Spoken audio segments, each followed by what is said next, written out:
Hello everyone, welcome to Movement Lesson Sports Academy. Just want to say hello and really just break down some of our terminology. You might hear us say a lot of pubic bone strike, the pelvis, pelvic region, and why it's so important in movement lesson, but as well as all of our movements. We use our lower half for just about everything, right? We need our lower half to be engaged, whether it's knees to feet, pelvis to knees, chest to pelvis.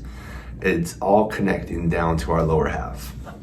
So when we talk about the pubic bone strike, it really just means from that pelvis, the tailbone, going from that, in a sense, passive phase into that active phase, right? It's not necessarily sitting up, right? The back not talking about the back, not talking about the spine, just that pelvis nice and rolled, right? And it's really a big movement. It's crucial to our movements because it needs to be able to go in all directions. Sitting back, coming up and over, very crucial in sports, right? This is our power. This is our stability, but also our power. It gauges our momentum. It allows us to change directions, whether you're playing soccer, you're a baseball player, football player. It is very crucial in our power of movement and our momentum. So what really, like I said, and it's just that, it's bringing out that pubic bone, allowing the pelvis to drop, right? Belly to, in a sense, expand. I'm not talking about a gut. We're not looking for the gut. It's just that roll in that pelvis. Now, it begins in infants, right? Coming out of the womb, talking about crawling. We do a lot of back and forth with our munchkins, our infants, the babies, toddlers as well, all the way up to our elite performers, our elite athletes. And again, they just jump back and forth. It connects so many ways because of that experience, that stimulation into that pelvis, into that pubic bone. And in regards of playing with climbing down the stairs, climbing up and over the couch, I don't want to say coordinated, but more willing to try things, more daring, more confident to try different obstacles, try different movement patterns. So, and also integrating that into their own. So it's very much of that stimulation of that pelvis in different positions, different areas, different combinations. Now, like I've mentioned, this is our foundation of our pelvis. We've done a couple voiceovers now on the famous Derek Jeter jump throw, and we mentioned just that twist in that pelvis.